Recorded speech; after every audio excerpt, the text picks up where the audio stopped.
कार्यक्रम सुनने वाली सभी महिलाओं और श्रोताओं को हमारा नमस्कार। आज विश्व होम्योपैथी दिवस है और इस अवसर पर हमारे साथ हैं डॉक्टर बबीता रशीद मैडम। आपका स्टूडियो में बहुत बहुत स्वागत करते हैं मैडम। धन्यवाद सर। आज विश्व होम्योपैथी दिवस पर इस दिवस की महत्ता क्या है और इसको पूरे विश्व में किस लिए मनाया जा रहा है, इसके बारे में आप हमें विस्तृत जानकारी प्रदान करेंगी। और हमारे साथ हैं देव बालाजी और आप भी इस संबंध में बातचीत करेंगे। बबीता जी, बहुत स्वागत है आपका। तो सबसे पहले हम जानकारी लेना चाहेंगे कि विश्व होम्योपैथी दिवस क्यों मनाया जाता है, इसके बारे में आप थोड़ा बताइए। बिल्कुल देव बाला सोनी जी, आज विश्व होम्योपैथिक दिवस के रूप में मनाया जाता है। आज होम्योपैथी के जनक डॉक्टर सैमुअल हैनीमैन की 267 जयंती है। इसी दिन 10 अप्रैल को सन 1755 में जर्मनी में इनका जन्म हुआ था। हर साल इनके जन्म दिवस पर विश्व स्तर पर वर्ल्ड होम्योपैथी डे, विश्व होम्योपैथी दिवस के रूप में मनाया जाता है। इसका मुख्य उद्देश्य इस दिवस को मनाने का है कि होम्योपैथी जो चिकित्सा पद्धति है उसके बारे में लोग जागरूक हो, आम आदमी तक वो पैथी जो है होम्योपैथी वो पहुंच सके और जन जन इसका लाभ उठा सके। तो डॉक्टर पूछना चाहूंगी कि जैसे होम्योपैथी किस सिद्धांत पर कार्य करती है? होम्योपैथी का मूल सिद्धांत है समम समम शमयति, यानी कि जो पदार्थ जिस प्रकार के लक्षण एक स्वस्थ शरीर में उत्पन्न करता है उसी प्रकार के लक्षणों को एक रोगी में वो ठीक करने की क्षमता रखता है। तो इसी आधार पर हमारी दवाइयाँ बनाई जाती हैं, है ना, जिसका प्रयोग डॉक्टर सैमुअल हैनीमैन में 200 साल पहले किया था। तो ये हमारी जो पैथी है ये 250 साल पुरानी पैथी है। मैडम, मैं पूछना चाहूंगी कि किन बीमारियों के इलाज में होम्योपैथी ज्यादा प्रभावी है, के बारे में आप थोड़ा बताइए। जैसे एलोपैथी है सभी तरह के रोगों में कारगर है, पर विशेषकर जो स्किन डिजीजेज होती हैं, चर्म रोग हैं, जैसे कि एक्जिमा हो गया, डर्मेटाइटिस है, मस्से हैं, सोरियासिस है, मोलेस्कम है, फंगल इन्फेक्शंस हैं इत्यादि, और भी कई प्रकार के रोग जैसे कि अस्थमा, एलर्जी, स्त्रियों में खासकर अनियमित माहवारी, श्वेत प्रदर, बच्चों के लिए बहुत ही अच्छी कारगर सिद्ध होती है। बच्चों का बिस्तर में पेशाब करना, चिड़चिड़ापन होना, ये सब होम्योपैथी बहुत अच्छा रोल अदा करती है इसमें। अब कई तरीके के सर्जिकल केसेस में भी होम्योपैथी बहुत अच्छा रोल अदा करती है।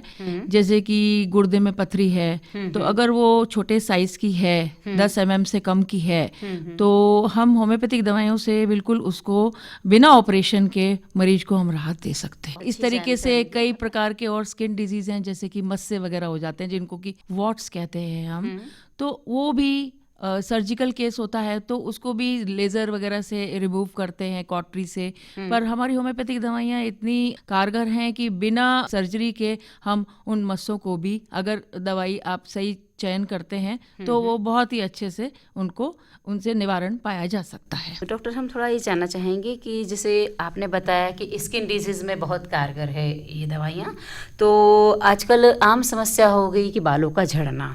तो ये जो आम समस्या है, तो ऐसे में हम कैसे पता करें कि हमें डॉक्टर के पास जाना चाहिए कि अब हमें ट्रीटमेंट लेने का समय हो गया है? बहुत ही अच्छा प्रश्न आपने किया। आजकल ये बहुत समस्या है, कई मरीज आते हैं कि हमारे बाल झड़ रहे हैं मैडम, कब से झड़ रहे हैं, काफ़ी टाइम से हम परेशान हैं, काफ़ी टाइम के ट्रीटमेंट्स, हम काफ़ी तरह के ट्रीटमेंट्स भी ले चुके हैं पर कोई आराम नहीं आ रहा है। तो सबसे पहले तो मैं ये कहूँगी कि दवाइयाँ तो काम करेंगी, होम्योपैथिक दवाइयाँ भी काम करेंगी, पर जो शरीर में हमारे जो पौष्टिक तत्व हैं उनकी कमी की वजह से भी कई बार बाल झड़ते हैं। कई बार कोई बहुत ही क्रॉनिक डिजीज हुई है जैसे कि टाइफाइड वगैरह हो जाता है कई मरीजों को, तो उसके बाद भी अचानक बाल झड़ने ज़्यादा चालू हो गए, या कोई महिला है जिसमें डिलीवरी हुई है अभी कुछ समय पहले ही, तो उसमें भी पाया जाता है कि इनके बाल झड़ रहे हैं, या कोई बुखार हुआ है बहुत तेज तो उसके बाद बाल झड़ रहे हैं। तो अनेकों कारण होते हैं, तो वो आपको एक बार तो फिजिशियन के पास जरूर मिलना चाहिए ताकि आपका कारण जाना जा सके। कि कई बार फंगल इन्फेक्शन होता है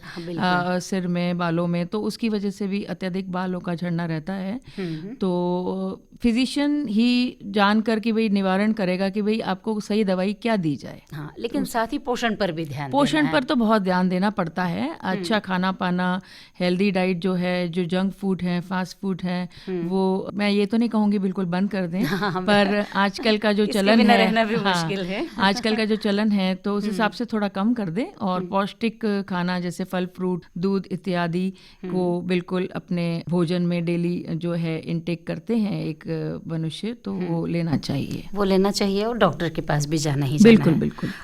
तो मैडम, जैसे हम बात कर रहे थे कि बीमारियों की, तो अभी गर्मी के मौसम में हमें स्वास्थ्य के लिहाज से क्या क्या सावधानियां रखनी चाहिए? क्योंकि जो स्किन डिजीज है वो गर्मी में ज़्यादा होती है, तो क्या क्या ध्यान रखा जाए? बिल्कुल, दवाइयाँ तो लेनी ही चाहिए। साथ में गर्मी के मौसम में जैसे कोई स्किन डिजीजेज हैं तो उनके लिए एक तो भरपूर अपने को डेली जो पानी का इनटेक है, जो पानी पीना है, खूब पानी पिए, है ना। पानी की कमी शरीर में नहीं होनी चाहिए। अगर पानी की कमी रहती है तो उससे ड्राइनेस भी रहती है, उससे भी कई बीमारियां हो जाती हैं। तो एक तो पानी खूब पिए, नींबू पानी पिए, है ना। और बिल्कुल ही बाहर का बिल्कुल ज़्यादा खाना पीना नहीं चाहिए।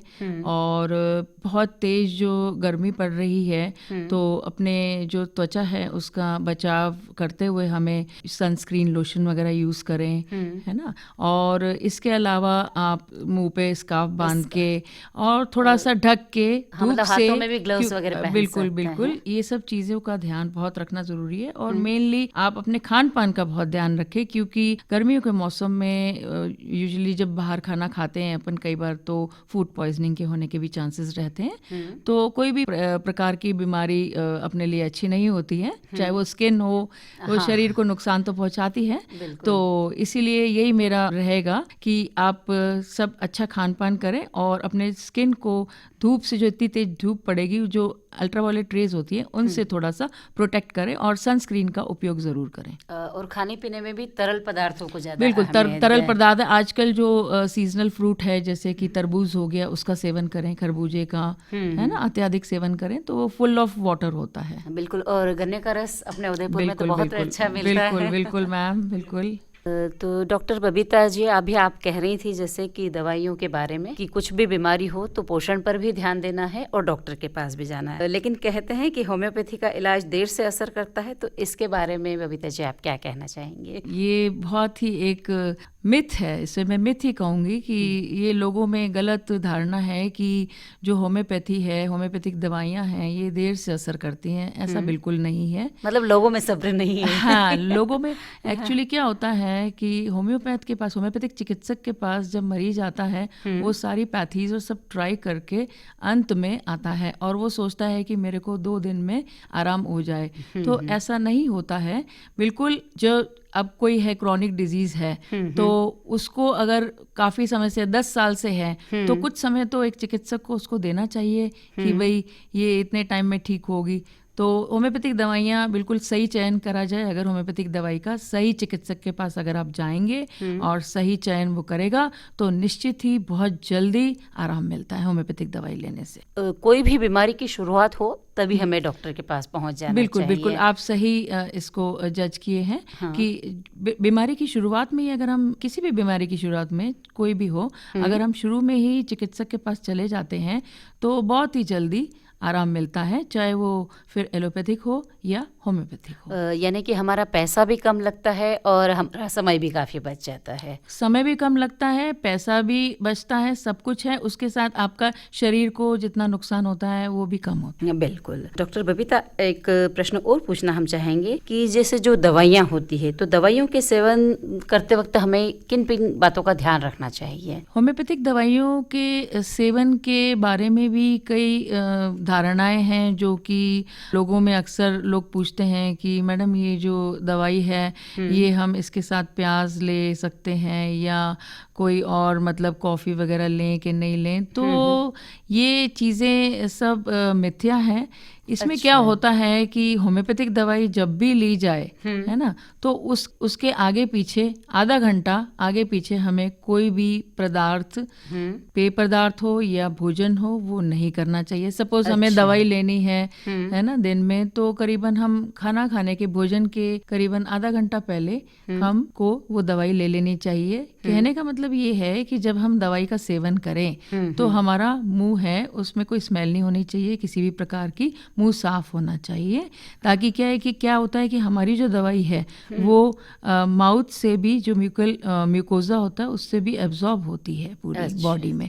तो इसीलिए अगर कोई बैरियर होगा या कोई भोजन लिया होगा तो थोड़ा सा उसमें विलम्ब हो सकता है। इसीलिए हम कहते हैं कि आप दवा जब लें तब मुंह साफ रहना चाहिए आपका, और आप बाकी सब जो रेगुलर आप कॉफ़ी पीते हैं तो आप पी सकते हैं, ऐसा कोई हम बंद नहीं करवाते हैं किसी भी चीज़। तो डॉक्टर बबीता, आपने बहुत अच्छी जानकारी दी इस बारे में, और थोड़ी सी सभी के मन में जिज्ञासा होती है, आजकल की जो लड़कियां हैं या फिर जो महिलाएं इस क्षेत्र में अपना करियर बनाना चाहती है, तो उसके बारे में आप क्या कहना चाहेंगे?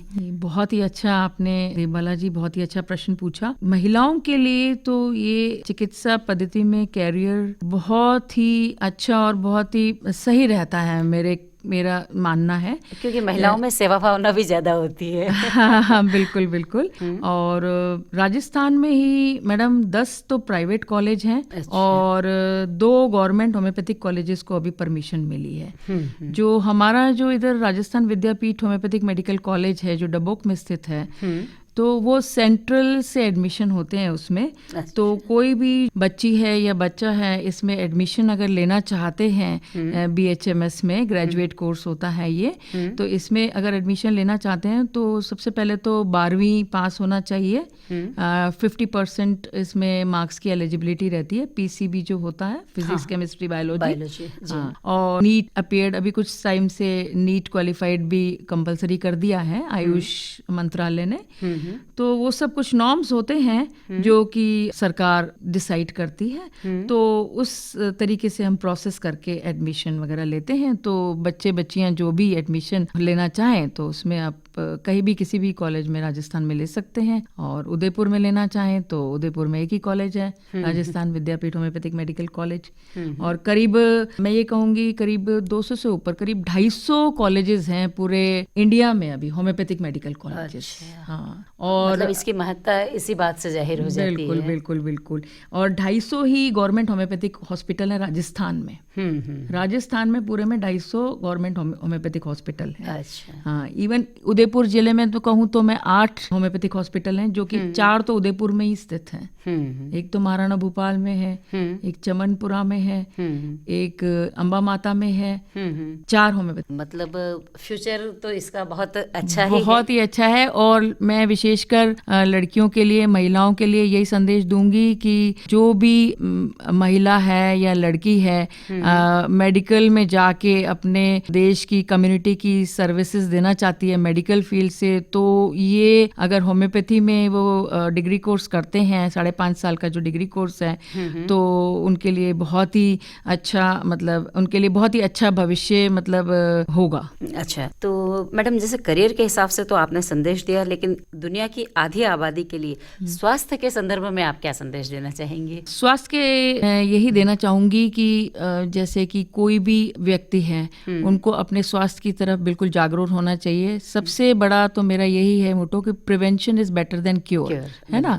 जैसे कि कोई भी बीमारी है, हमें पता है, इंसान को सब पता होता है कि मैं स्मोक कर रहा हूँ या मैं ड्रिंक कर रहा हूँ तो उससे मुझे क्या क्या आने वाले टाइम में, आज नहीं तो 10 साल बाद क्या तकलीफ होने वाली है।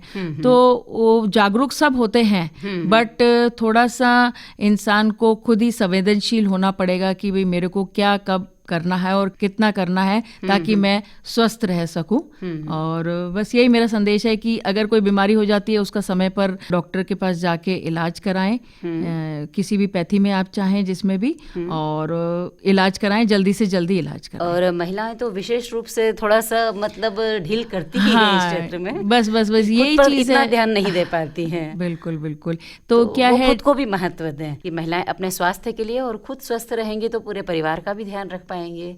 महिलाओं के कंधों पे तो सबसे ज्यादा भार है। आज विश्व होम्योपैथी दिवस पर हम सभी सुनने वाले श्रोताओं को बहुत बहुत शुभकामनाएं प्रदान करते हैं। आज इस कार्यक्रम में जनार्दन राय नागर राजस्थान विद्यापीठ विश्वविद्यालय के होम्योपैथी कॉलेज से डॉक्टर बबीता रशीद मैडम कार्यक्रम में आए और इन्होंने विश्व होम्योपैथी दिवस पर और इस चिकित्सा पद्धति के बारे में महत्वपूर्ण और व्यापक रूप से जानकारी हमें प्रदान की है। इसके लिए हम आपका बहुत बहुत धन्यवाद करते हैं।